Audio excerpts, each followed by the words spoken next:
Welcome back, everybody, to our Everything Horror podcast. I am your host for this evening, Tessa Baker. I am joined by my co-host, Paul Doska, and my co-assistant host, Priscilla Brown. And tonight's episode is Beware of the Babadook. We are going to talk about the movie The Babadook. How excited are y'all that we're going to be talking about this? Super excited. So excited. It's so exciting. Well, just so everybody knows, too, but this is the second to last episode of the very first season of Everything Horror. So I hope you've all enjoyed the ride so far. If not, we won't feel bad if you unfollow us. Merlin will feel bad, though. Okay, so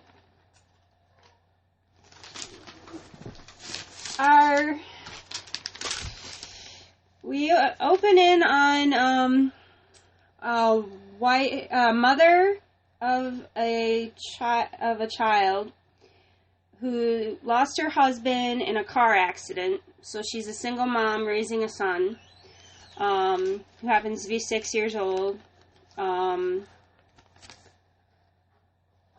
And she's struggling with really bad dreams, depression.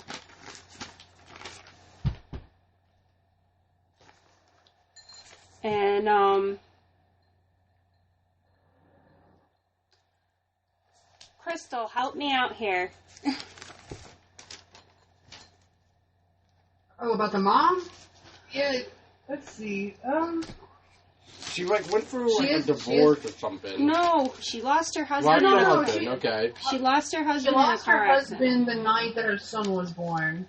Yeah, It's been 7 years, and she's still really depressed about it. Yeah, they were. She has, like, flashbacks of it. Yeah, she, her husband and her were in the car driving to the hospital To have Samuel. and they got into a car accident, and Oscar died, and we're approaching, almost 7 years later after the incident, approaching Samuel's 7th birthday, which he hasn't celebrated his actual birthday on the day ever. So, yeah, Which is kind of sad. It is sad. It's almost like, so the husband died, taken to the hospital, 6-year-old. At the time, he's a 6-year-old before he turned 7. He's running around the house screaming, "Monster smashing head, that I'm gonna smash the monster's head." And for a 6-year-old kid at the time, he is very fucking crafty, let's put it that way. Yeah, he's able to make weapons out of anything that's household related or anything in general. He's able to make weapons. Like he fabricated like a crossbow gun and a catapult. A catapult. Which he actually was able to get a chair from the kitchen to get the key to the garage just to do all this. To the basement, yeah.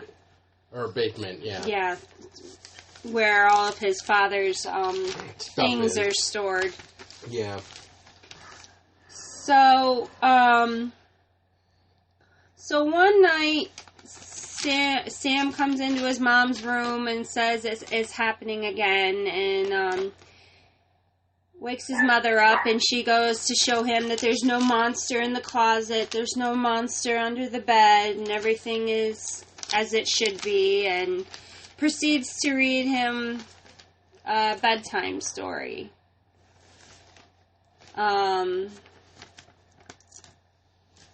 Which was I don't even remember. No, it was the Three Little Pigs and the Big Bad Wolf. But right. That was like the first night that we opened in on in the movie. The following night, she has Samuel pick out a book, and he grabs this red book off the shelf that doesn't really know where it came from. Yeah, it was just like randomly there. Have no idea where it came from, and the book is called Mr. Babadook. So Amelia, Samuel's mother, starts reading him the story, and it starts out, if it's in a word or if it's in a look, you can't get rid of the Babadook. And as she reads the story on, it gets progressively more disturbing and graphic, and talking about, like, essentially the Babadook is like a boogeyman, for lack of a better word. Which is 10 times better than the boogeyman. Yeah.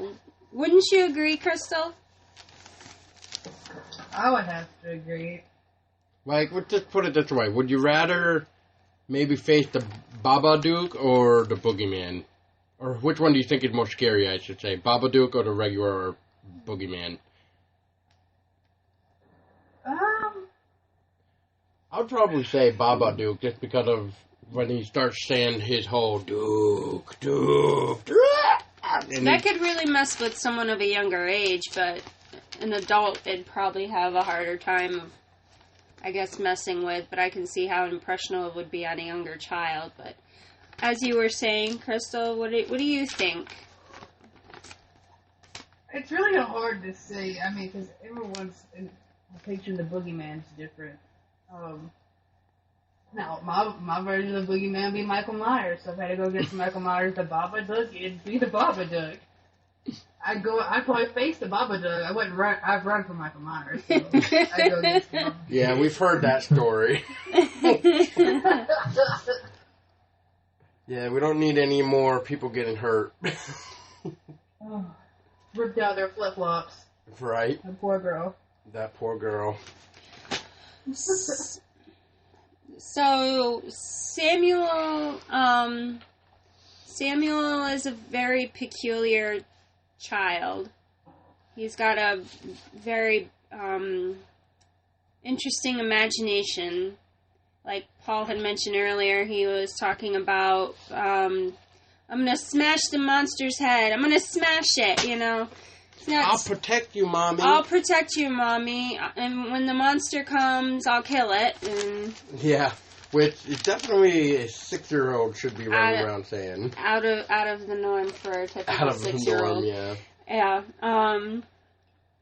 So Samuel gets in trouble with his teacher, Mrs. Roach, because he brings the handmade crossbow gun to school and fires it off. Luckily, nobody was hurt, but a broken window occurred. But a broken window was harm. They proceeded to talk about Samuel and referred to him as the boy. Instead of calling him Samuel, they're like the boy, and treating him as though he's a problem when he really isn't. It kind of goes back to like what we were saying on whatever episode it was, where parents do not understand kids can sense and see shit more than us adults can. So if they say they hear or say something or something is telling them this, wouldn't you want to listen and be like, hey, something's not right here? I know that if it were us, and it was our kid, we'd listen to our kid and we'd believe our kid. Well, yeah. Not everybody else. Yeah, not everybody else is like that, though. Like, no.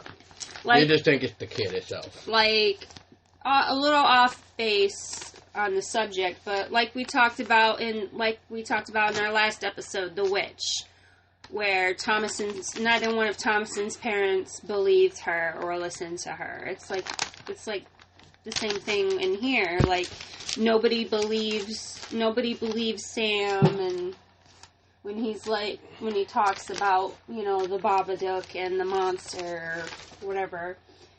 And they just kind of, pass it off oh, it's nothing, it's your imagination, it's not real, you're lying, or something like that, just trying to,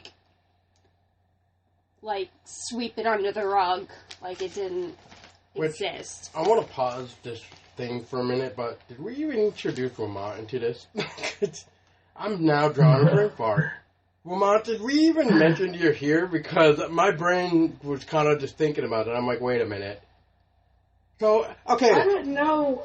I was like, okay, I think Lamont's here, but I wanted to ask a question to him, but I'm not sure if he's still in the podcast or not. Anyway, so Lamont is here, by the way. He's listening in because he, unlike the rest of us, he hasn't seen the Babadook, but he can feel free to ask us any questions that he wants about the film itself.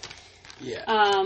This is kind of a little different than what we would normally do in our podcast, because usually the people that we have in our podcast, we all have seen the movie or played it or something. Played the game or something. In this case, Lamont is the guinea pig.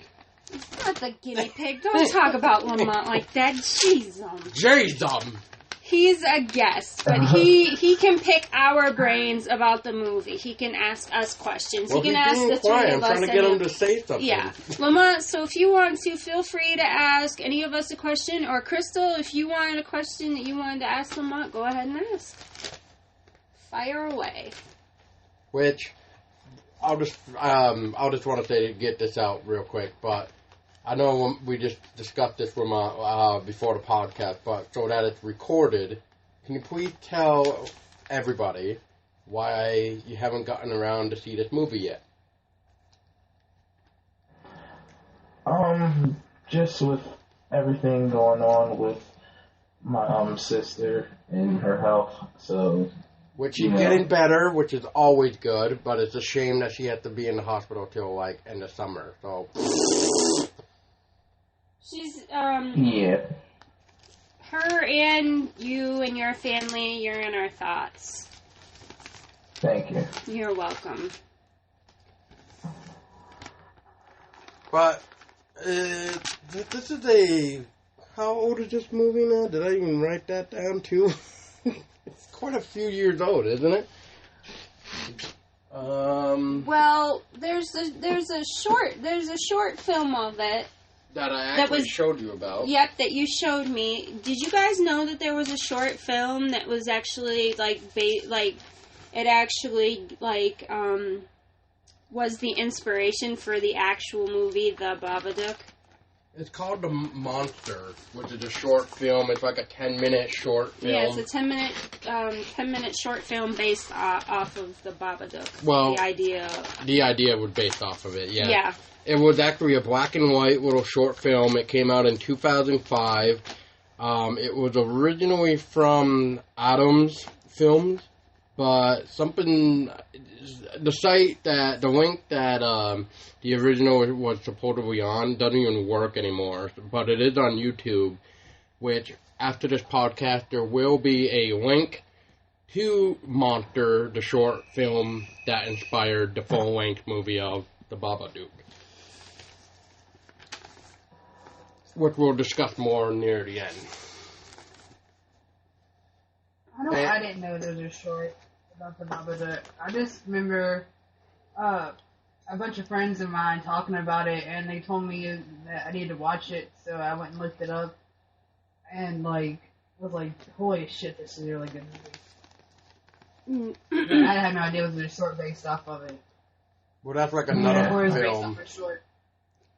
So the Monster, which is the 10-minute short version that the Babadook was inspired from, was in 2005, and then the Babadook came out in 2014. And speaking of short films, there's also a short film for Lights Out as well.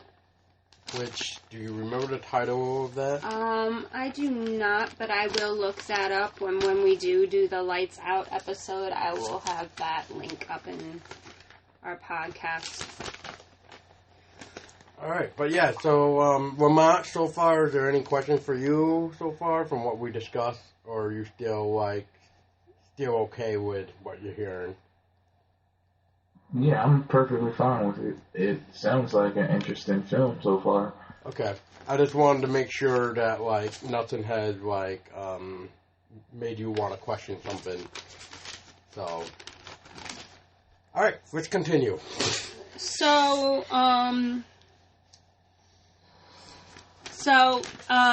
Amelia's taking Sam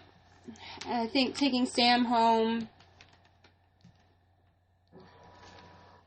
Yeah, she's taking Sam home, and during the drive home, Samuel is kind of screaming and telling something to get out. And Wait. I think that's the part. No, that's going too far ahead. There's Crystal, maybe you can help us out here with the part I'm trying to recall, the "don't let it in" part where Samuel's saying, "Don't let it in, don't let it in." Well, that's actually when they're driving their car, but I think when they're driving home from school, I can't remember if he's telling her, it's maybe when that he's telling her. I don't think it's that though. I don't think it is, though. I think the first time he talks about the Babadook, or telling to get out, is when they go to his Auntie Claire's house. She drops him off from school, or he stays home for school because he can't go back. But he goes to her, he goes to Auntie Claire's house while Amelia's at work. Right, and his mom tells her no more about the Babadook, don't say nothing else about the Babadook. The Babadook's not real. Yeah, the Babadook's not real, and she gets a phone call from her sister, and when she finally gets there, she was like, "Why haven't you been answering your phone?" Oh yeah, when she had 10 missed calls from her. Yeah. Yeah, and she was like, she scared the shit out of, I forgot her. Ruby. Is it Claire? Ruby. Ruby, yeah, Ruby. Ruby's the daughter. She scared the shit out of Ruby. Yeah. About the Babadook, and that's when they're driving home that time. I think he's like, get out, don't let it in, and that's when he starts yelling that. How about we talk about when Amelia rips up the book the first time and throws it away. Crystal, what happens after Amelia does this? She rips up the book and she throws it away in the trash. What happens next with the book? Well, the book comes back. I think it's the next morning. She wakes up and the book is perfectly intact on her front doorstep. After the 3 knocks. So, after the 3 knocks. Then she proceeds, I want to believe she opens it up and looks through it again, and there's actually more to the book written. Yes. I think it's the more you deny it, the stronger I get. It's pretty much telling, the more you deny I exist, the more powerful I am. Yeah, because instead of focusing on Sam, I believe it focuses on her. Yeah. Yeah, it's wearing her down gradually, so that it can get inside of her. So then she then tears it up, or she burns it. She lights it on fire and she burns the book.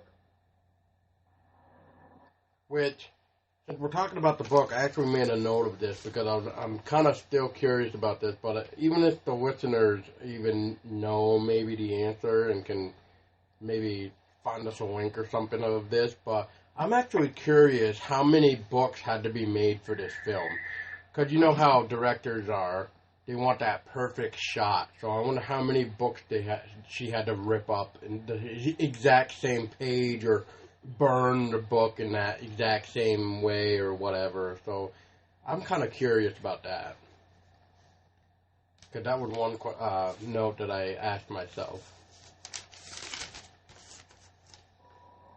So Amelia tries to reach out to her sister Claire for help, and Claire refuses to help her and Sam, which makes Amelia feel isolated and alone, which makes her more susceptible to being worn down by the Babadook, because she doesn't have anyone helping her. So the isolation is getting to her. She tries to go to the police and say that she's being stalked by somebody Calling her house and leaving her a children's book, which the police just laugh in her face about it. And they ask her for the book, and she said that she got rid of it, that she no longer has it. And if you pay close attention while she's in the police station and you look at the wall that's behind the cop that she's talking to, there's like a coat or something that's supposed to like resemble the Babadook. So that's like the first time that you see something that resembles the Babadook, which makes her which makes I'm sorry, what? Oh no, continue, go ahead. Which makes her leave the police station, because she's just like, never mind, and it's fine, and proceeds to go home. And she's what is it? She notices bugs on her kitchen floor, and she goes to trace where the bugs are coming from in her kitchen, and she pulls the fridge away from the wall and pulls back a piece of wallpaper, and all of these, like, I want to say roaches come out of the wall, which I already know how Crystal probably felt about that part. Because she did not like it. Because Crystal doesn't really like roaches. I think she hates them worse than I do. No, she does. But so she thinks that she's got a roach infestation, and then the child services people show up to check in on Sam and her. And Sam proceeds to say, I'm really very tired after the drugs that my mom gave me, which looks bad to the child service people, and she had to like explain what the drugs were and where they came from. They're tranquilizers from the doctor. That makes it so much better. Yeah. But I do want to kind of go back for a minute. Yeah. I don't think we really explained about the drugs, how he got them. Yeah, sure, of course. And why Amelia's sister, why she didn't really want to help her. Mm-hmm. For you guys listening, Ruby has a birthday party. Normally, Ruby and Sam will share the same birthday because she doesn't want Sam to have a birthday on the day he was actually born because his father died. Yeah. At Ruby's birthday, the kids are outside playing, and you see how Ruby's a spoiled brat. Like, she opens up this present of a doll, and she's like, I already have this one. And the mom's like, oh, well, now she has a twin, they can go shopping together. And they all shoo the kids out. And you see Amelia and all the moms sitting around, and they're talking. And one of Amelia's friends is like, I do, like, volunteer work with disadvantaged women who have lost their husbands. And at this point, Amelia's already started to be worn down by the Babadook. She's Not tired, just that. Her face. She's starting to lose her cool, too. Yeah, and yeah, her temper's starting to degrade. Yes. And then, as Crystal was saying, she's listening to one of Claire's friends talk about working with disadvantaged women and how she doesn't have time to go to the gym. And then by that point, what does she do, Crystal? What happens to Amelia after that woman says that? She gets pretty salty with her, and she tells her that must be a real shame that you have no time to go to the gym anymore. And she was like, I'm sure you must have a lot of common or something with those disadvantaged women. Mm-hmm. And everyone just gets quiet. Like, she shuts them down completely. Like, they're like, oh, shit.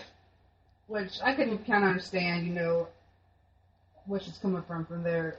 But, while they're, fussing, it answers the kids. Poor Samuel's up in the treehouse while the birthday party's going on, minding their own business to stay into himself. And Ruby goes up to the treehouse and tells Samuel, this is my treehouse, you can't be in here. And Samuel tells her, I'm not bothering anybody. Well, Ruby continues to antagonize him, saying, Be the little brat that no she one is. likes you. Yeah, being just a little bitch. You don't have a dad. Everybody else has a dad. Your dad didn't want you. Your mom doesn't want you. Nobody wants you. And the poor little boy is just like, that's not true. That's not true. And she finally pushes Sam over the edge, and Sam pushes her out of the treehouse. Well, before she pushes her out, he did say the infamous line that that the Babadook's gonna eat your mom and rip her arms off. yeah, he did say that. He did threaten her about the Babadook. And then Crystal pushes her out the treehouse. And breaks He pushes her her out the nose treehouse and breaks her nose in in two two spots. places. yep. Poor Ruby lands on her face first out of that treehouse. Oof. Kid asked for it. Yeah, she kept her mouth shut. Went a little too far with Samuel. Just be not bothering anybody, and she would have had her nose still intact. Okay, so to clarify why Samuel ended up on tranquilizers, they left the party. They left Ruby's birthday party. Amelia and Samuel, and they got in the car, and Samuel starts to have a freak out in the back seat. Seeing the Babadook. Yeah, which I have to admit, that scene is probably one of my favorite scenes, because the way that kid portrayed and acted throughout that scene is just like what a kid would do too when they're like freaking out and petrified, terrified, and everything. Just having that bad day. Having a seizure. Yeah, he's like, get out, get out, get out, and then starts, like Crystal says, starts seizing, and Amelia has to like get out of the car, pull him out of the car. And she's, like, screaming for, like, these innocent bystanders to be like, help me, please, something's wrong with my son. Which I think that's one of the favorite lines in my movie comes in. She's like, he's screaming, and she's like, why can't you just be normal? He starts screeching, and that's when he starts to seize up and everything. Mm-hmm. There's nothing normal about that kid, sadly. Nope. He's had it rough. But let's go back a little bit too, when Amelia and Ruby's mother Claire is at the park, and oh yeah, that part. Go ahead. You wanna talk about it, or you want me to? You can go ahead, since you know where I'm going with it. So Claire and Amelia are at the park with Ruby and Samuel, and Samuel is like, I think, messing around on, like, the monkey bars or something like that, I want to say. And he jumps off, like, the first couple of steps, and he's like, look what I can do kind of thing. Like, Mom, watch me. Mom, watch this. I'm gonna smash its head. And proceeds to stomp on an invisible monster head. I'm gonna smash it. And, like, proceeds to have, like, a little, like, invisible sword fight or whatever. And then he climbs up on like the jungle gym, and he gets to the very, very top and calls out for his mother again, and that's when his mother and Claire pretty much are like, what the hell? Like oh my god.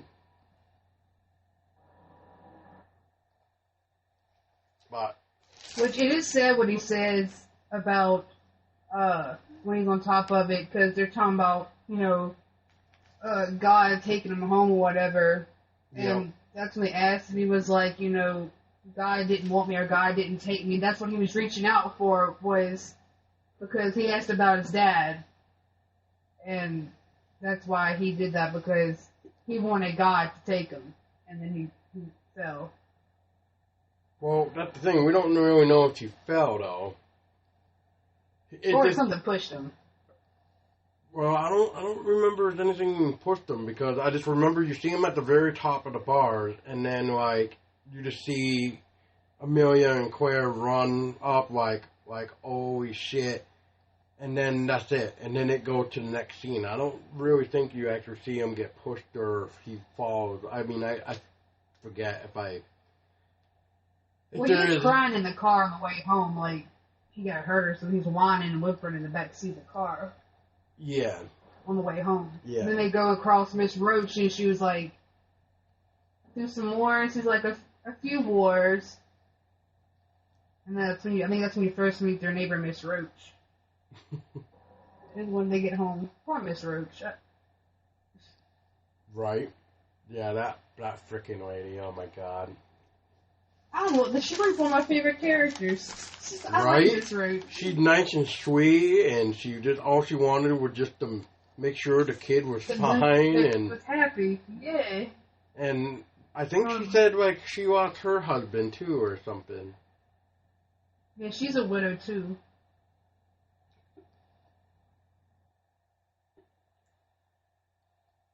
Okay, so we've mentioned so far that Amelia has noticed or started seeing things that remind her of the Babadook. One instance was in the police station. Another time it was noticed in the rearview mirror of her car, which caused the accident, the car accident.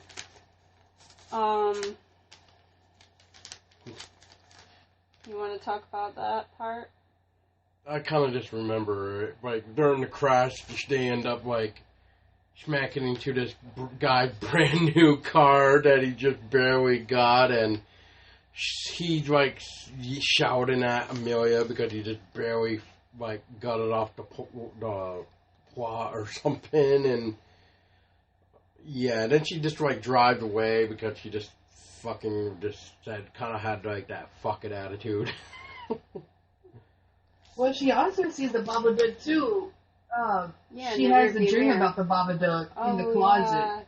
That's and right. it starts like skittering across the ceiling, and like she hears it, and it's like Babadook, duck, and she's underneath the sheets, and she gets real quiet,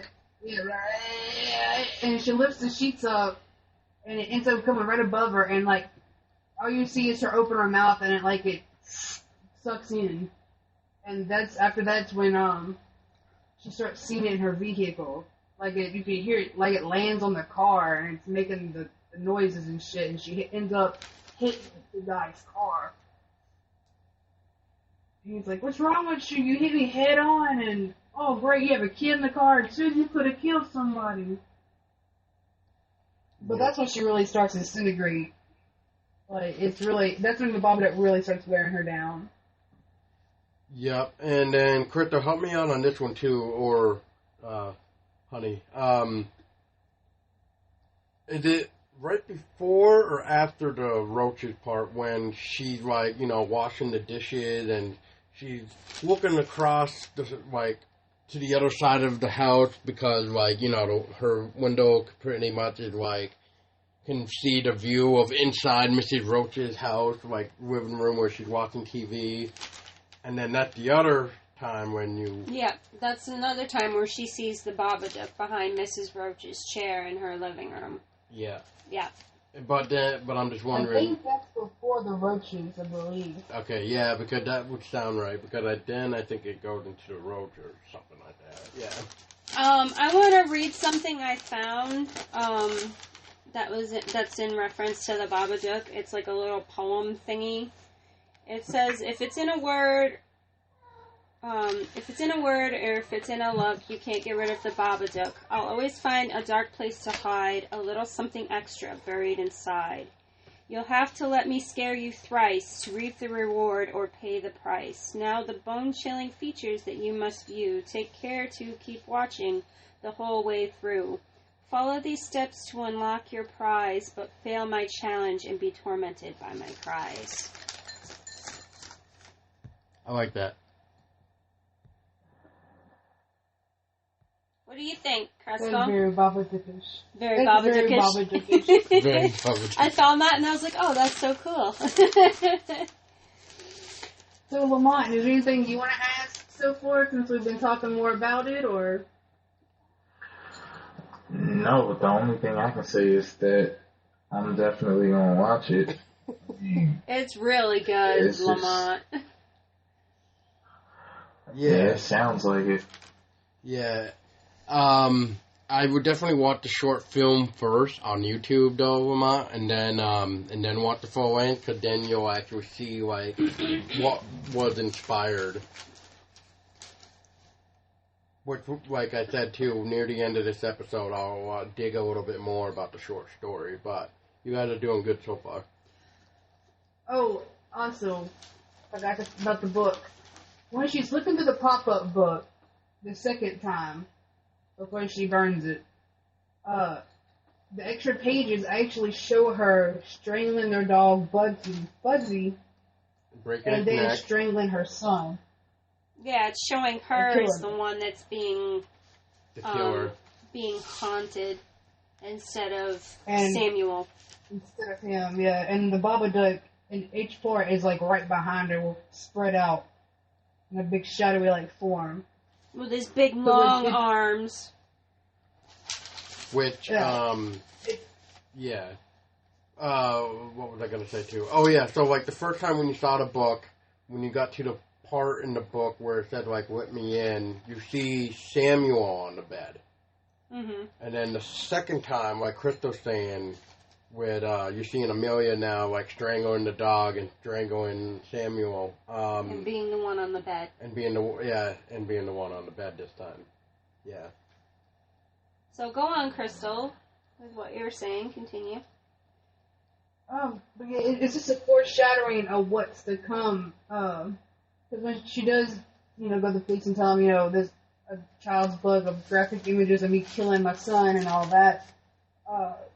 But you don't know actually what's going to happen. You think it's just to scare her, but it's kind of foreshadowing what's to come if they don't get rid of the Babadook. Which, that's the point we're getting to right now, is that Amelia's, like, really worn down. She's getting more agitated. She hasn't Sam, she hasn't really gotten any sleep at all. Which is kind of why, It's like- same with Samuel. Like 3 or 4 days, she hasn't gotten sleep. Kind of like Samuel, because she's been having night terrors, and that's kind of the reason, the other reason why they also went to the doctor. To get him tranquilizers so that he would sleep. Yes, because we forgot to kind of go into that too after the whole Ruby party, but yeah. Gave him like a 1 month's worth, was it? Or a week's worth? No, just a week. Week's Just a worth? week's worth. Before he could go to a psychiatrist, they were trying to get him into a psychiatrist, and they're like, something, can you give him anything to sleep? Because he hasn't only had like 3 or 4 hours to sleep to both of us, and the doctor's like, a lot of parents don't want to give him this unless it's really bad, and she tells him it's really bad. So he gives him a week's prescription of tranquilizers, pretty much. And so then go to the psychiatrist. Do y'all wanna take it from here, or do y'all want me to keep going into where the Babadook really? Yeah. I can talk about some stuff, and then you can fill in the blanks for me, or you can jump in at any point to help me out, Crystal, since you seem to know the movie pretty well too. I want to talk about when Amelia first snaps at Sam, and this is like Amelia quotation marks. she's like on the phone talking to her job, saying that she can't make it into work, she's not feeling well, and then she starts to get upset because her boss is giving all of her shifts away, and she's like, well, that's not what I need right now, that's the last thing I need. Well, she's kind of like, what is she supposed to do? She's sick. She's like, I don't feel well, what am I supposed to do, She proceeds to hang up the phone after getting off the phone with her boss and crawls into bed to try to go back to sleep, and Samuel comes in and she's not even in the bed for 5 minutes, and Samuel comes in and he's like, I'm really hungry, Mom. I need to eat something with this medicine. It's making me sick, and I need to eat some food with it. And she's just she just seems like she's getting more like increasingly annoyed, and then she winds up like rolling over and snapping at Sam and going, well, why don't you, if you're so hungry, then why don't you just eat shit or something like that. Am I right, Crystal? That's right. And she also, when he's talking, she's always like, why are you always talking? Like, kind of like the she's mimicking the Babadook. Yeah. Yeah, talking like the Babadook. Yep. But yeah, Sam runs away after that. He's really upset and goes back to his room and hides. Curls up in the corner, and she tries to talk to him and coax him out, and he tries to apologize to him, and she's like, y'all go fix something to eat, and he's like, I'm not hungry anymore. And then she ends up bribing him to go to, I think, Wally's. I guess it's like a Chuck E. Cheese over there or something. And she's like, you can have ice cream for breakfast if you want. And so they go out to eat at Wally's, and on the way home, that's when they wreck the car. That's when the Babadook jumps on top of her. Yeah, you're right. That's when they wreck the car.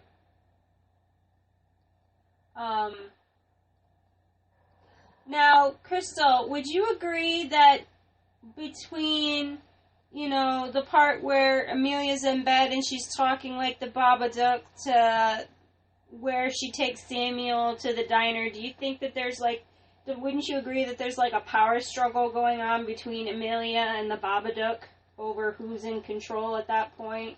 Because I felt like it was like going back and forth between them. I do too. I think she was so worn down, but she still kept trying to fight the Babadook off. But, the Babadook, I think, just had wore her down so much. But there was a power struggle, like almost like the last fight in a way, I guess, to see who was going to remain in control. Because the Babadook really comes out when he gets him to wreck the car and stuff, and I do have to say one thing about the Babadook. I'm really surprised that they didn't get in trouble for using Steven Spielberg's T-Rex noises for the Babadook. Because there's sometimes he sounds like a fucking T-Rex. I agree. I thought that was a rather interesting noise to be used for the Babadook. What did you think of the fact that the Babadook pretends to be Amelia's dead husband, Oscar, at certain points during the movie? What did you think of that? I thought it was a really good ploy on his side, because he fed pretty much on, her worst fear, her greatest sadness was losing her husband. And that was a big advantage for him. It was a very dirty trick. It was a very dirty trick. And he knew that using that would eventually work in his favor to get her to do what he wanted to do. Mm-hmm. Which, I'm guessing the violin that she sleeps with that night is Oscar's violin. Yes. The night that everything starts happening bad. Yes. And poor little Sam's like, I don't think we should be here tonight. I can call Mrs. Roach. We can go stay over there.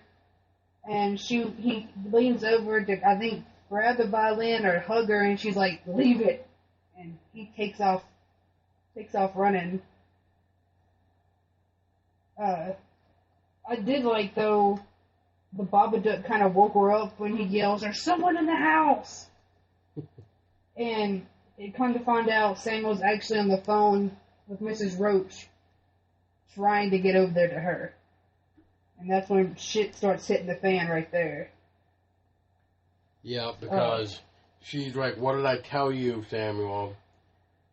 And like, I forget the exact wording she said, but it's kind of like, you're not supposed to call Mrs. Roach. I told you not to make any phone calls. I told you not to bother anybody. And especially bothering poor Mrs. Roach or something like that. Do you want her to get sick? Do you want her to end up in the hospital? Or die? And then she pulls the kitchen knife out of the drawer and points it at him. And she's like, is this what I have to do? Is this what it's going to take? And then she goes and walks in, like Crystal says, and cuts the phone cord after she takes the batteries out of the phone and slams it down on the counter because she's obviously pissed off. Or it's pissed off, I should say. But, yeah. So that's another example where Amelia, quotation marks, the Babadook, snaps at Sam.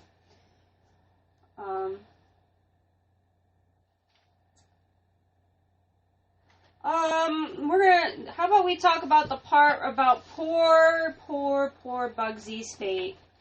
And I already know pretty much how Crystal's gonna react to this, cause just like the witch. Just like Fowler and the witch. Poor doggy. Alright, Crystal, why don't you tell us about what happened to poor Bugsy? You're killing me with the... Hey, we talk about the poor puppies. So, throughout the film, as the Babadook's slowly taking over Amelia, Bugsy starts to get like more and more antsy around her. There's one point where she's trying to hold on to Bugsy, and he starts to kind of like squeal and wobbles away from her and starts growling at her. And you know, he kind of avoids her, and he'll stay by Sam and, you know, pretty much protecting Sam while she's in the room. At this point in time, Bugsy and Sam are hiding from Amelia after she cuts the phone cords and stuff, I believe. And they're hiding, I think, in like a cupboard or a bedroom, and Bugsy ends up wiggling out of the room and runs down to the kitchen, or the living room. At this point, Amelia is completely taken over by the Babadook. She's sitting in the chair, she's twitching, and her vision's going in and out. It's like the Babadook's trying to adjust into her body, and she's just sitting there. Poor Bugsy's barking and barking and barking.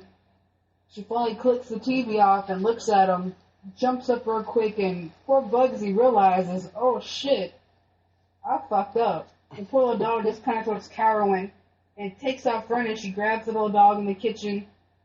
You don't see it, but you hear him squealing and his legs kicking, and he's growling and trying to fight, and next thing you know, snap. She snaps poor Bugsy's neck and drops him into the kitchen floor.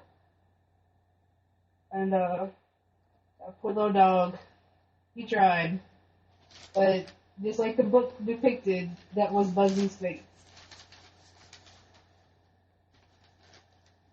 Which, also, before Bugsy, there is a part that we didn't talk about where Sam and Amelia are in the living room watching TV, and Amelia looks over on the couch, and Sam's been murdered. He's killed.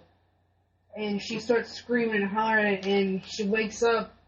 Sam's yelling for her to wake up, and when she comes to, he's cowering, and she's holding a knife up in the air.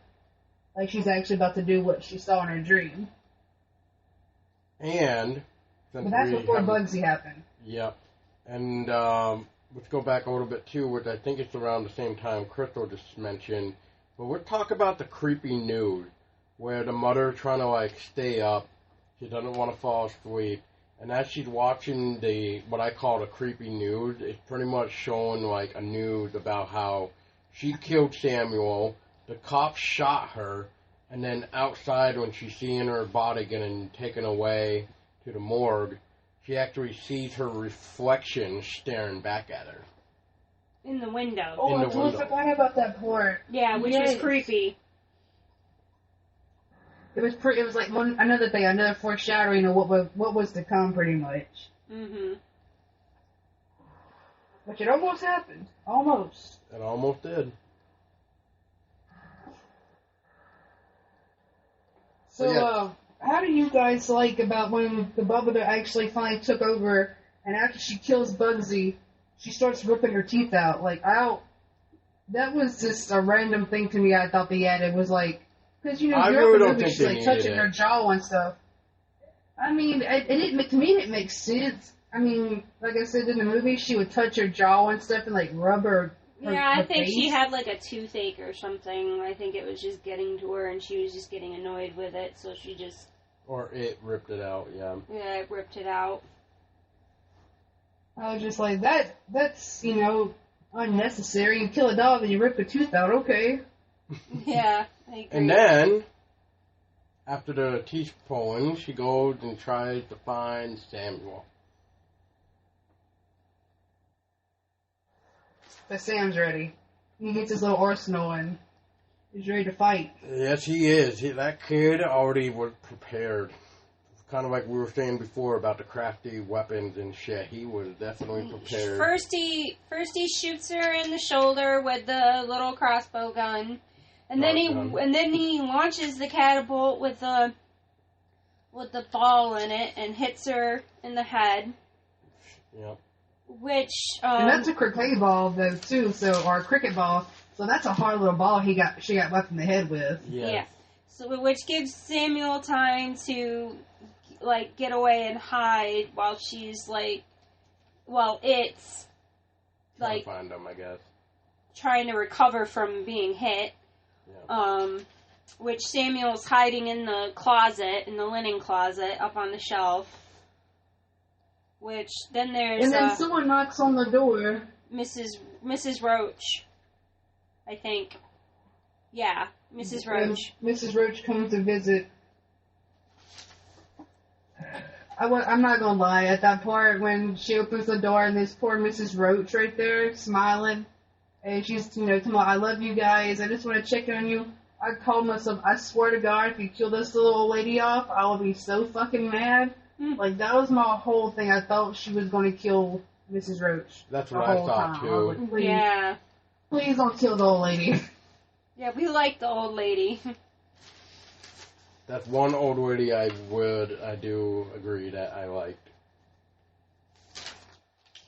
So he runs and goes hide while the Babadook or Amelia tried to recover from getting hit in the head with a... Goes downstairs to talk to Mrs. Roach to get Mrs. Roach to leave. Which I think by this point, doesn't Samuel get downstairs to the basement, Crystal, while this is happening? Or like runs that general direction enough to where the Babadook notices and goes after him? I think so.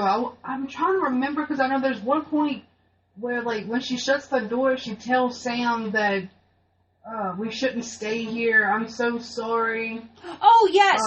Yes, that's right. I'm going to back up. I went a little too far. So she comes in and Sam's in the kitchen and she's saying, we're going to go stay with Mrs. Roach and I'm so sorry and nothing bad's going to happen to you and, you know, your father's in a beautiful place and you would love it there. And she proceeds to start to kind of go for his neck. Try to choke him. I kind of even wrote a bit. note here for this part. So when she's admitted all this stuff to Samuel about how she's been treating Samuel bad, I kind of wrote, so is this really her, or is this supposed to be a trick to get him to get closer to A Amelia. false sense of security. Yeah. Yeah. Lull into a false sense of security. Yes. So that's what I was wondering. But it goes to show, too, that Sam was more prepared, too, because as Amelia was getting more closer and getting ready to, I'm assuming, strangle the kid, Samuel gets a knife and actually stabs Amelia's hand. No, the leg. Stabs The in the leg. leg. Right, the leg. Yep. Yeah, and then And I think that's he where- runs down. Yeah, that's where he runs down to the Yeah, basement. that's when they chase down in the basement. Yep. And that's when the door gets shut, and then that's when she just kind of like saying the same thing, I think, what Crystal was trying to say, or you were trying to say, about down in the basement. Oh, Samuel gets down to the basement, and the Babadook, a.k.a. Amelia, goes down to the cellar and trips over one of Samuel's booby traps and lands Almost face first. almost face first on the floor. And then Samuel comes up behind and hits her over the head, so to pretty much and knock knocks her out. And then when she starts to come to, she's all tied up with rope on the floor, and she's laying on her back, and she's trying to like get free. And you see Samuel at the time he's standing at a safe distance away from the Babadook, and She's pretty much trying to tell her that I'm here to protect you, Mommy. yeah, I'm here to protect you, Mommy. I won't let him take you away. Don't let him in, or I think he's. You let him in. You Yeah, have you to let let him him in. out. You have to get him out. And then Samuel proceeds to get closer, and to that point, the Babadook gets one of the hands free and grabs a hold of Samuel by the throat and gets the other hand free and starts to choke him. And then you see Samuel reaching out for Amelia's face to touch her, be like, I love you, Mommy. I'm here, Mommy. I'm here to protect Don't you. go away. Let it out. It's like let it out, stay with me type of thing. Yeah, Which don't I leave thought, despite the fact that the poor kid's being choked, I thought that was a very touching moment when Samuel is trying everything that he can to protect his mom. to keep his mother with him, so that she doesn't go away.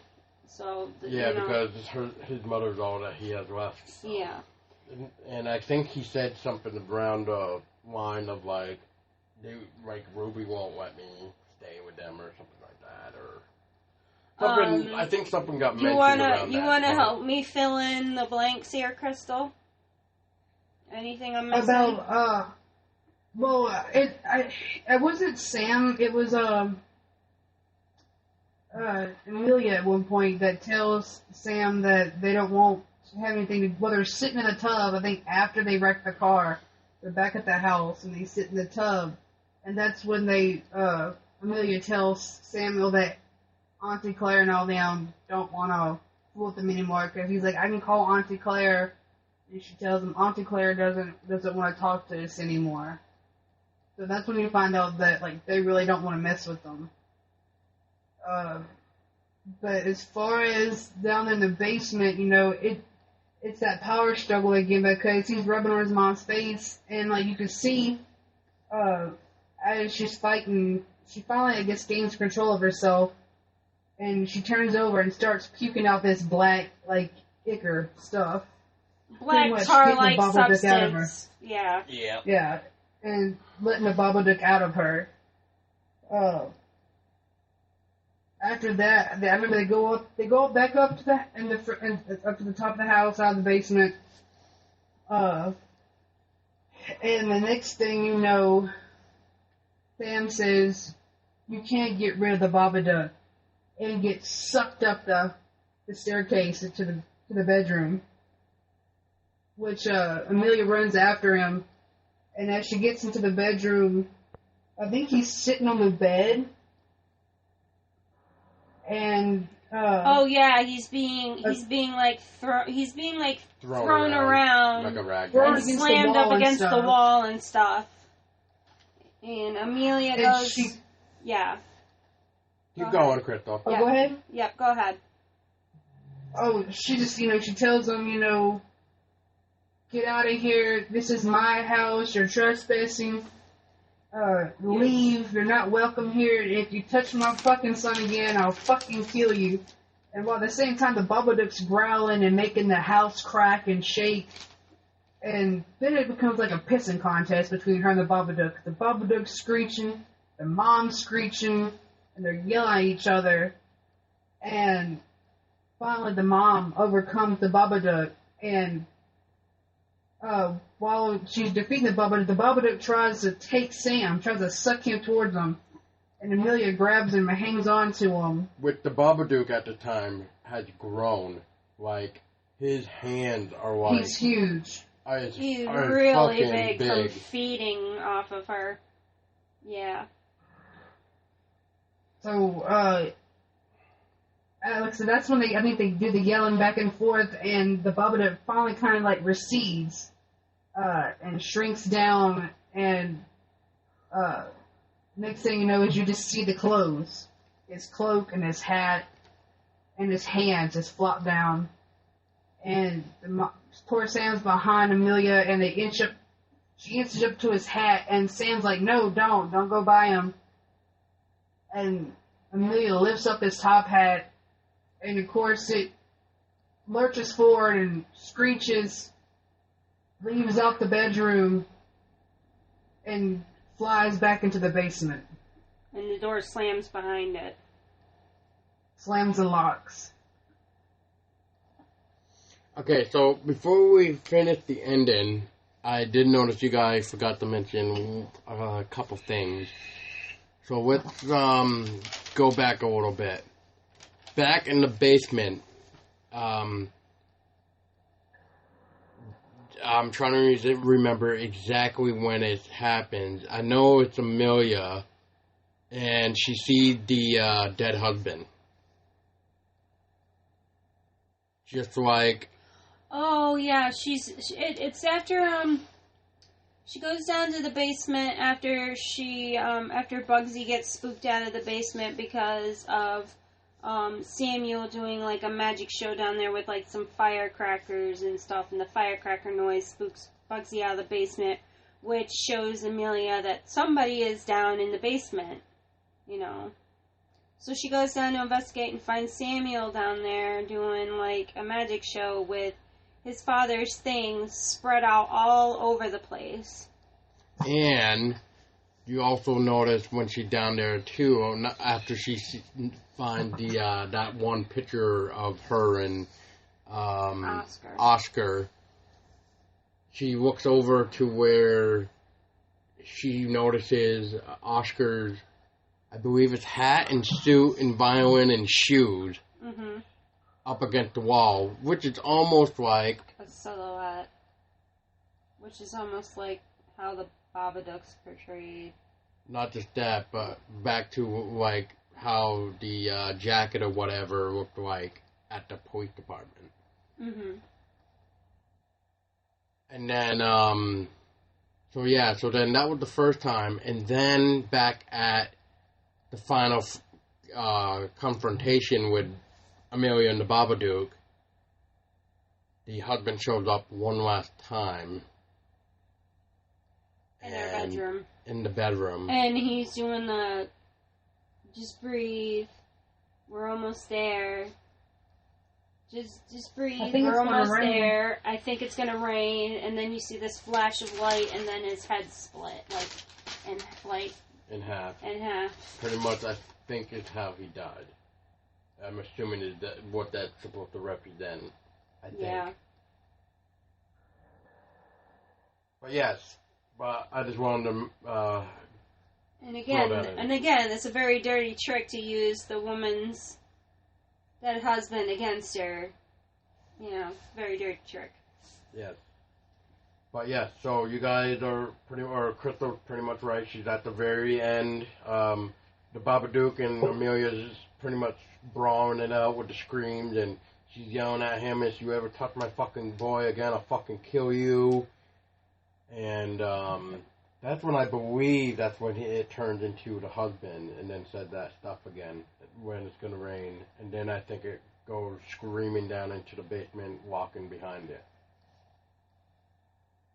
So, after she gets the Babadook to retreat to the basement, she goes down and tries to open the basement door, which it doesn't open because, like Crystal said, it's shut and locked behind it.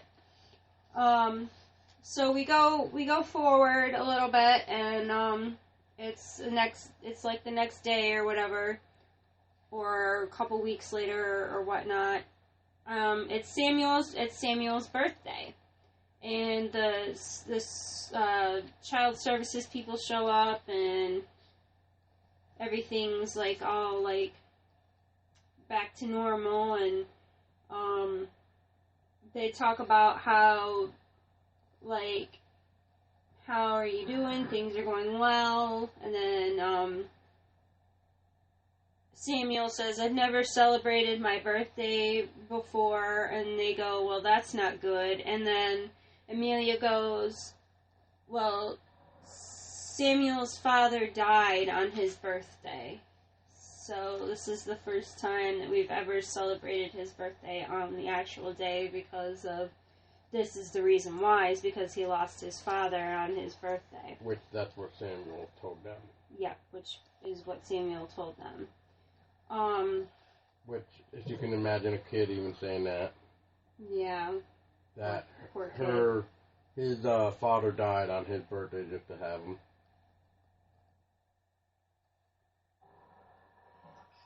Oh, poor baby. Which, yeah, that's pretty much about it, besides the very ending. Where, Samuel and Amelia are outside, and Amelia's in the garden, like, weeding and stuff, and, she finds some worms and asks Sam, where's your bowl? And Sam brings the bowl over, and it's like this big bowl of worms, mealworms, just various different worms. And, she noticed, she said something like, we have a lot today, or something like that. Yeah, we have a lot today. And then, she goes inside to the house, and Samuel follows her to the door at the top of the stairs. And she goes, now go outside until I call for you, and don't come in until I do. And so Samuel runs back outside to play, and she goes downstairs. And, what happens next, Crystal? Well, before Sam goes out, he asks her, will I ever get to see it? And she tells him, when you're old enough.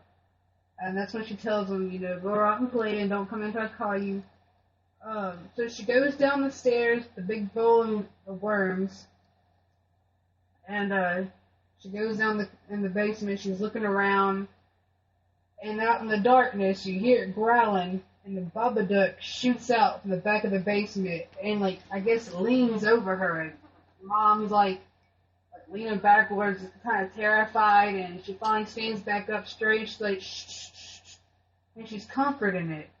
And she puts the bowl of worms down the ground. She's like, shh, it's okay, it's okay. And she's just consoling a child.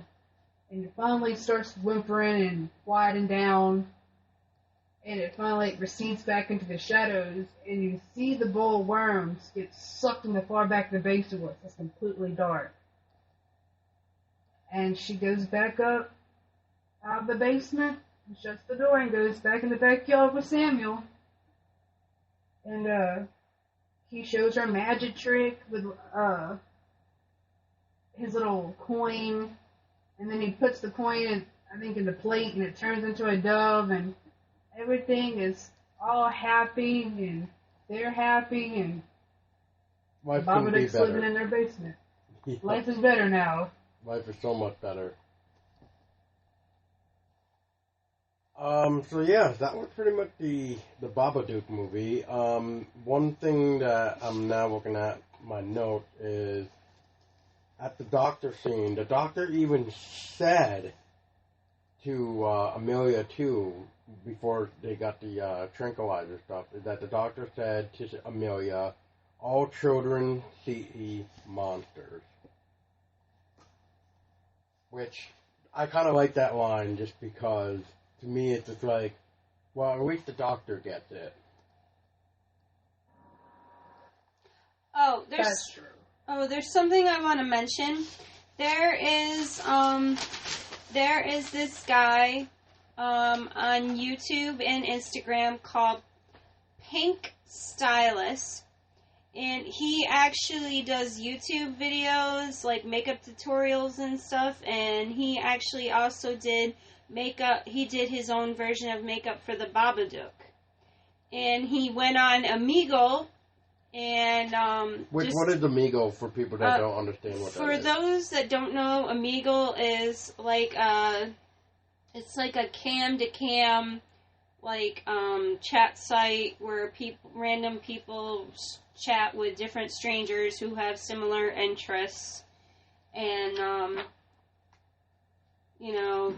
they talk. They or just whatever. talk or whatever, yeah. So Pink Stylist dresses up, does makeup for the Babadook, and goes on Omegle to gauge reactions of people to see what they think of it. And a lot of people were freaked out by it, and some thought it was really awesome, and some people just didn't know what to think of it. But I recommend that you go check him out on YouTube. His name is Pink Stylist. We will have a link to the... And we will have a link in the information for the podcast, but he's really funny. It is fucking hilarious. And he's also on Instagram as well, and he's really funny, and his makeup is spot on. And it's amazing. He does other characters like It from he does Pennywise from It for Stephen King. He does a vampire bat. He's done a vampire bat. He's done Jack Skellington from Nightmare Before Christmas. Jeff the Killer. Yep. Jeff the Killer. He's done Slender Man, Smiley. The Unwanted House Guest. The nurse from Silent Hill. He's done various different makeup jobs, and this guy is phenomenal. He even did the nun from The Conjuring 2. Yep, he did Valak from Conjuring 2, which was that creepy-ass nun. He done Chucky, and he done, the other one that we just recently saw. Come on, it's in my head. Where are you? Billy the yes. Dummy. Yeah, Billy the Jigsaw puppet. From Saw, and we also noticed that he did makeup for Billy from Dead Silence. Which I kind of wish he had one. Did an Omegle for yes, that. Yes, oh my god. That would have been great. If you guys take a look at that makeup video of Billy from Dead Silence, oh my god. Like, that would have been a perfect video to see, like, him try to go with other strangers. Because that was just so spot on, and it would have been interesting to see, like, what he would have said to him, too. Like kind of like, shh, because if they say anything, the tongue's supposed to be ripped out, or sucked out, I forgot. Yeah. So, yeah, I'll have quite a bit to talk about when we actually do a Dead Silence episode. I'm going to have, like, a lot to talk about. Oh, boy. Yeah. But seriously, guys, check him out. He's really great. He's entertaining. Paul and I spent like an hour or so yesterday just watching his YouTube videos and laughing our asses off. Yeah. Because we thought it was just so great. Yeah, just because of some of the people's reactions alone are just hilarious. Especially ones that just see him and then just disconnect. Or it's like, oh shit, disconnect. Or they start screaming like bloody murder. Yeah, which he does have like a headphone warning too for people wearing headphones, so that's good too. Mm-hmm. Cause there's that one kid, oh my god. I could definitely see ears bleeding after that kid. But yes, is there anything else, babe, before I kind of take over about the short film? or Crystal or Lamont, do you guys have anything to ask or fill in, Crystal? I don't have anything to add. I've mentioned everything that I needed to. So if Crystal doesn't have anything to add. Well, she's I do have a question for you guys. Sure. Which, I analyze crap. Like, just like the witch about Thomason not being Catherine's actual daughter. I put things together, I analyze stuff like that. Like, I wonder what you guys' idea with the Babadook was. Like, mine, in all honesty, I think the Babadook was just a big manifestation of her grief. The mom's grief. Of the 7 years, just depression. Just building up. Building up, became this monster called the Babadook. I mean, because you kept bringing up the dad and how miserable she's been these past 7 years, and I think it was really a representation of how nasty depression can make somebody. Yes, I do agree with that. Yeah, I also agree with that as well. What about you, Lamont? What you think? What is your idea so far about the Babadook? Sounds like he's like someone not to be trifled with for the most part. So what you're saying is, if you see a Mr. Babadook book, you're gonna stay the fuck away from it? I would. I would. I wouldn't even open that book. I wouldn't even touch it. That's like my roommate watched it with me last night, and he was like, I wonder if you can buy this book in real life. I go, I'd rather you didn't until you leave my house, because my house is not fucking big enough for us and the Babadook to live together. So, he just started laughing. I'm like, you're not bringing that shit into my house, no sir. No, you sir. can live in your truck. It's like, oh no. Your truck. You and that Babadook can go on a date with each other, but not here. So y'all can, not in this house. Y'all can go on a road trip or something, but don't bring it in my house. You can leave. Bye. Oh. But that's about it. Oh, wait. Uh-oh. Guess what? According to Google, there is a Mr. Babadook book. Oh boy. Oh my There God. actually is a Mr. Babadook book. How much? Good, I need 8 copies. Right? Exactly. Me too. eBay, there's a special edition with let's see here. Oh, that's what I have. Wait, hold on. Yep. There's a book, though. It says the book. You sure it's a book and not Pop-up of Nightmares. Pop-up Book of Nightmares, yeah. But anyways, according to Google, there is supposed to be a Mr. Babadook book. But, like Crystal says, don't bring that book in my house. But knowing my boyfriend, he would probably want to see what would happen, just to see. Be like, let's see what happens! Oh, what the hell! Start getting messages. We got some weird shit going on up here, Chris. I'm like, good luck. I wish you guys the best. So, all I can tell you guys is don't let it in. Don't let it in. Don't let it in! But, Maybe we can have a sleepover. but okay, so let's go back to the short story for a minute. So, the short story is like 10 minutes long, black and white. It was a film by Jennifer Kent, which the Babadook, the full length, is actually a film by Jennifer Kent. I just wanted to throw that out there too. So, she actually took her short film and turned it to a full length. Another thing that I find interesting is when it finally came out on DVD, you had a choice between the regular DVD or the Blu-ray version. I, of course, went with the Blu-ray version because for a limited run, you got a special edition Blu-ray that had a limited edition pop-up packaging exclusive to Blu-ray extras. So, you know how like when DVDs have like that, what do I want to call it, case around the actual DVD? Sleeve? Like a sleeve, yeah. The Babadook sleeve for Blu-ray is almost like a little page from the book. It's the part where the mother opens up and you see the Babadook with his gigantic mouth open with the two wide eyes and Arms outstretched. arms stretched out, and it's the part where it says, if it's in a word or if it's in a book, you can't get rid of the Babadook.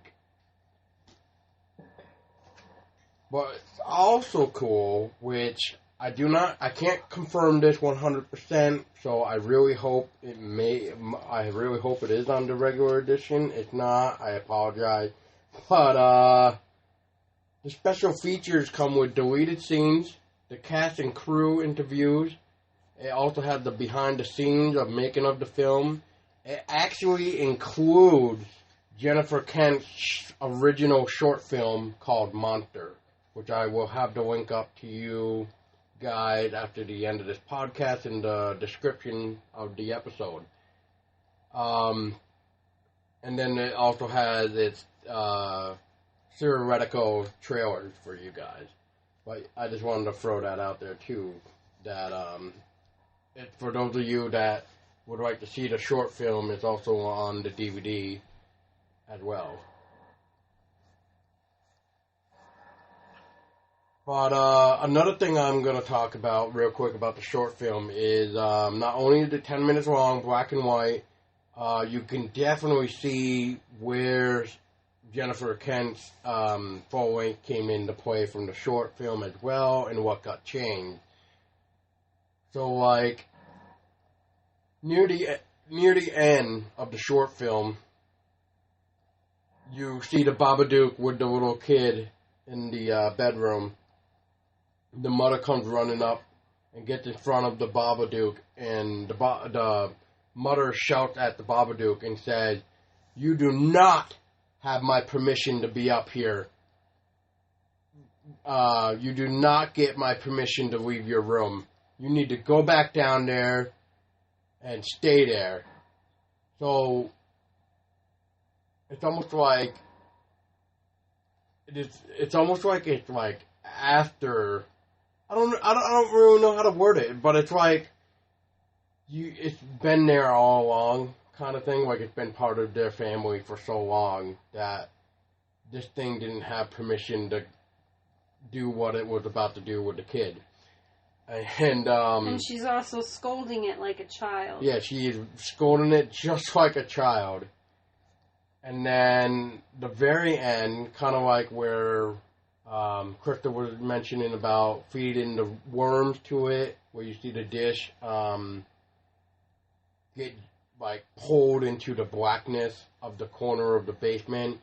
The ending of the short film is the mother is pouring like a glass of milk and puts it by the door where the Babadook is in the short film. And then you just see the door creep open, and then you just see the Babadook's hand just take the milk and then slam the door. And then that's the end of the short film. But yeah, there's quite a few lines that kind of did carry over to her full length, and then there's some that got changed, especially like the confrontation between the mother and the Babadook, and then the ending, where in the film, like the full-length film, it got fed worms. In the short film version, it got given a glass of milk.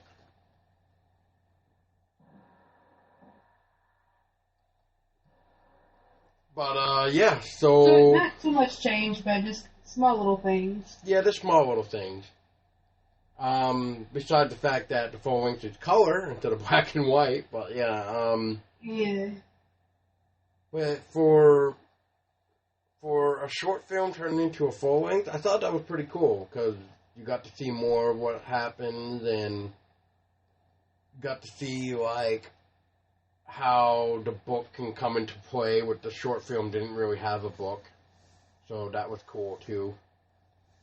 But I am curious, like I said, to know how many books had to be made for this film, for that film, I should say, just because of the whole ripping out the pages and burning the book.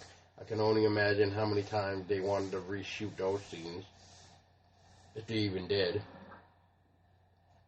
But who knows? Maybe the behind the scenes of making of the film on the DVD will actually answer that question for me too, because I don't even think I answered all the.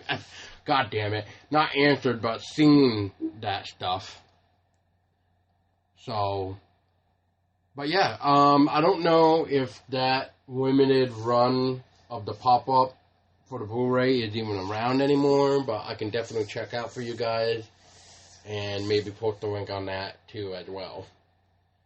But, does anybody else have anything to add about the Babadook before we wrap it up? I definitely recommend you watching it. It's a really well-made film with the practical effects and the shaky camera. I enjoyed it. They knew what they were doing when they did this film. I'm not much of a possession movie. Like, I get tired of the possession of Emily Rose or the possession of this, and this. I really get tired of, like, demon possession films. But this one really was different and really well done. And for me to say it, since I don't like them films, they're beating a dead horse. It's awesome. I really enjoy the Babadook. It's different, it's unique, and it's not going to scare you with pop-up scares. It's more of a psychological kind of fear. So it's really good. I recommend you watch it. And it's on Netflix right now, so you don't have to buy it. It's for free. Check it out on Netflix. And yeah, spend some time with good old Mr. Babadook. I guess one other thing is there anything anybody felt like they disliked about the film? Was there any part where you just kind of were like, I don't really like this part? Was there anything like that, or? Well, the yanking the tooth out. Yeah, like the yanking the tooth out part and poor Bugsy getting his neck snapped. I mean, I felt bad for the dog. Once Which I have to admit, no one talks about the dog at the end. Like, you see him in the rose bush is like buried, but like no one like really talks about the dog after he dies. Like, he's like, oh, the dog's dead. We're all happy. Hey, yeah, for the rainbows. Yeah, that was the only weird part. But maybe they just did it like that because that is their way of moving on. I don't know. I don't know. That was weird. But okay. Like Crystal says, go check it out. I recommend it as well. And like she also said, it's on Netflix. So if you have Netflix, you don't have to pay anything to watch the movie. Just search it and hit play and boom. It has a really good storyline, really good practical effects, like Crystal said. And it's not a jump scare kind of movie. It's a psychological. Oh, what was the budget horror. on this movie? You might have to look it up real quick. But, cause I am kind of curious to see what the budget was and how much they made on the box office. But while you're looking that up, Lamont, so from what we've been talking about, is there really anything that you would like to kind of chat about the film, or what? Like, there's got to be something for you. Yeah, that pulling the teeth part. It's I don't know, like that. I don't know. I have to see the movie for myself to check that particular scene out. Yeah, I mean, there's a lot of good scenes, too. Like, there is that weird scene, which I'm surprised none of you guys talked about. I don't even know if I should even bring it up, but it's the, You talking about the moms on the bed? Yep. I wasn't gonna bring it up. I just thought that was really fucking weird. Why are we bringing up this scene? Because it's very irrelevant to the actual storyline, and I don't think we want to I don't think we want to mentally. See, well, Mom wants I don't to know. think we want to mentally. I don't think we mentally scar our listeners, but I guess we're gonna go there. Okay, so Viewers beware. okay, so we're gonna go there. Okay, Brains all right. were scared. Lamont asked for it. Okay, buddy. So Amelia's downstairs and she's watching TV and she's seeing like this couple on TV being all romantic and stuff and kissing and everything else. And she shuts off the TV and goes upstairs. She reaches into her little drawer and gets her little handy little dandy little vibrator thing. Gets into her bed, proceeds to take off her underwear or whatever, which we can guess because she's underneath the blankets and she's like shimmying like she's taking something off. So she's obviously, you can fill in the blanks what she does with the vibrator. Unless you really want me to say it. Yes, Lamont. If you really want me to say it, then wow, you've got some problems if you need me to tell you what she's doing with that vibrator. What to say? Oh yeah. What messes with me though, it's like when the little boy comes in, she grabs him with the same hand that she has underneath the blankets. I'm like, don't touch her with that hand. You know where it's been. How dare you? I'm surprised that this is the part that I'm like, what the hell of this scene? It's like, why do you pull him into bed with you and throw him underneath the blankets and your panties are still probably down and your things, the vibrator's probably still, down between your legs. It's like, why would you do that with a 6-year-old kid in your bed? Just no. Mom, why are you vibrating? I don't care. No. All right. Must be a hobby she loves. Oh my god. All right. No judgment. So if you guys have skipped it, here we go. Here's the next thing after that interesting chat there. You asked for it. Yep. Vermont wanted to know, and we went there. Anyway, so the budget of the Babadook was $2 million. The box office brought in $7.5 million for the film. So it really did well.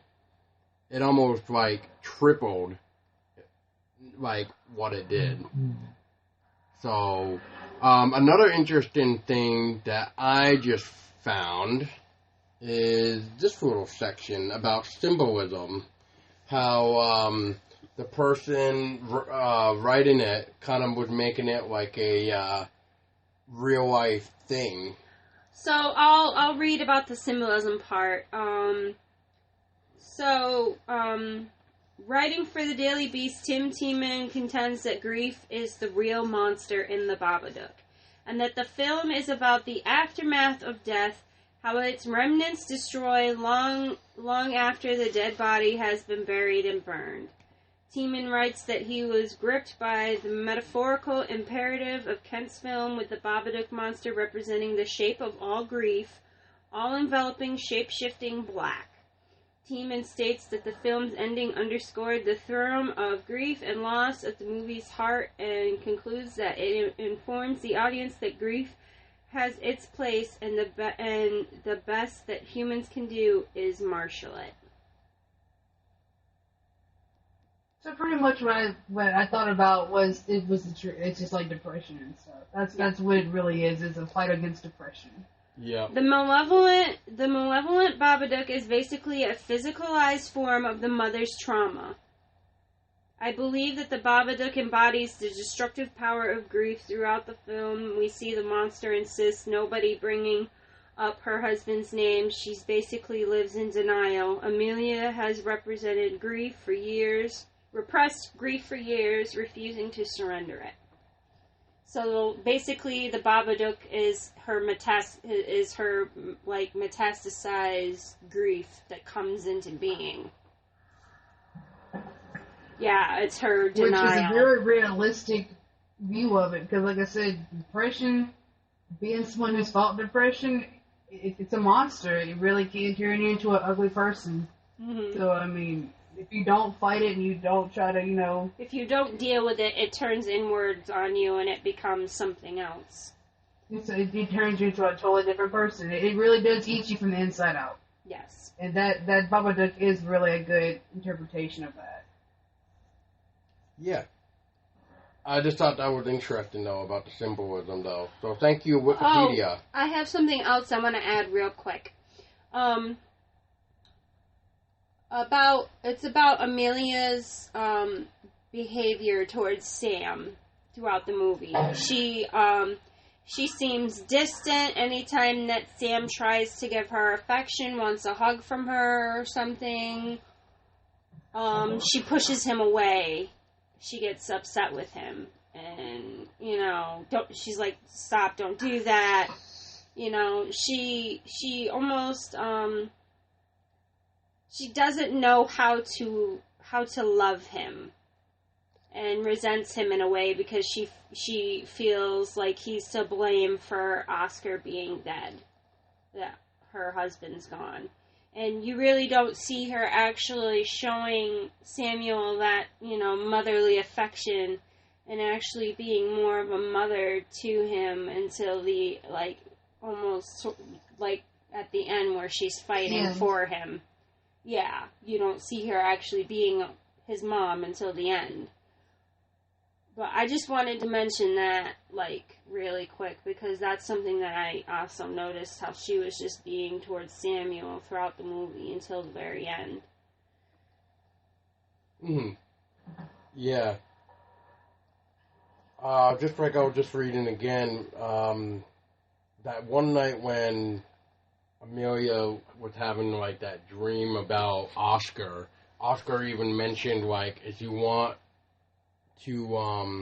me to be brought back or something like that, is to... If you want me to be with you, or you want us to be together, you have to bring me the boy. Yeah, bring me the boy. Sam. And then she says the same thing, stop calling him the boy. Yep. Yeah. Yep, and that's pretty much about it that I can see, because, we can kind of go on and on about this, about the making of it and stuff, because there is some quite interesting things, but I think we hit all the topics pretty good anyway. Mm-hmm. But is there anything else, I guess? I don't have anything else to add. Crystal, Lamont, you guys have anything you want to add? Or ask?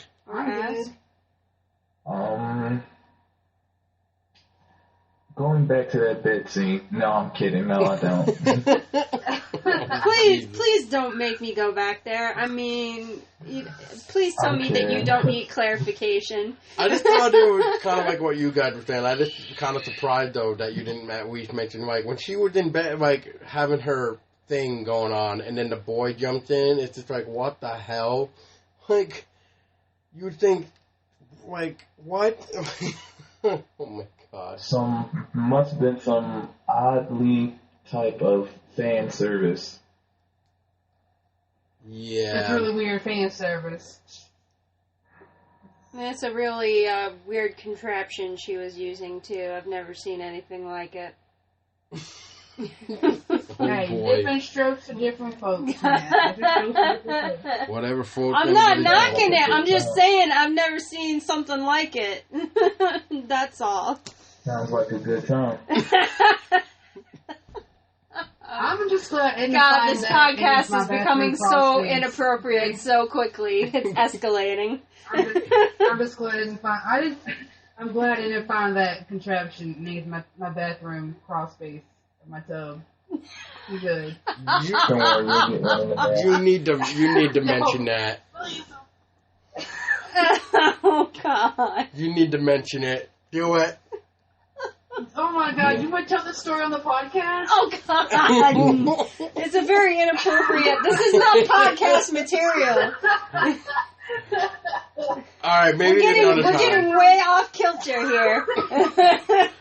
We're all having a good time, though. It's escalating quickly, ladies and gentlemen. It's escalating. I apologize. It's escalated.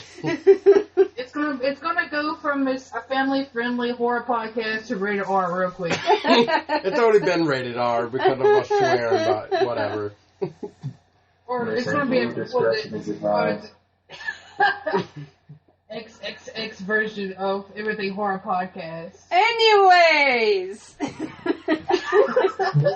Alright, anyway, since nobody has anything else to add. That's podcast related. Okay. What's that supposed to mean? Exactly what I said. So, what do you guys... Okay, so let me ask you guys this. Let me figure out. What would you think if they did some type of sequel or prequel to this? What would you guys think of that? Like, do you really think there should be another one? I really don't think so. I think the first one just pretty much does its duty. They don't need to make another one. One pretty much told the story. If they did another one, it would have to be maybe a different family or something like that. But I mean, you already know what the Babadook is and what it's about, so I really don't think there should be another one. No, but if they could pull off a different story, maybe a different name, because like you, Crystal or Tessa, were saying something about everybody has their own boogeymans.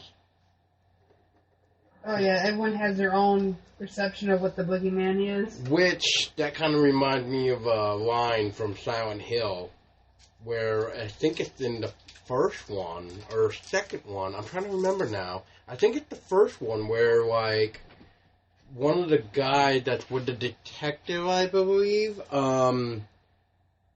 said something about, like, everybody had their very own views of their own boogeyman or something like that, which I thought is kind of interesting, too. But Silent Hill is another episode for another day where we can talk about the different type of quote-unquote boogeymans. But, I think that's about it then. So, babe. So, listeners, this concludes our podcast for this evening. I do apologize that it's gotten inappropriate at certain points, but we wouldn't be who we are if we didn't have a little bit of inappropriateness. Hey, we gotta have fun somehow. Like on our podcast, it does say that it is explicit, so you have been warned. Well, on iTunes it does say it. We have to make mental note of that, which I'm probably going to have to make some type of note in the description, like, hey, near the end, be prepared. It gets a bit racy.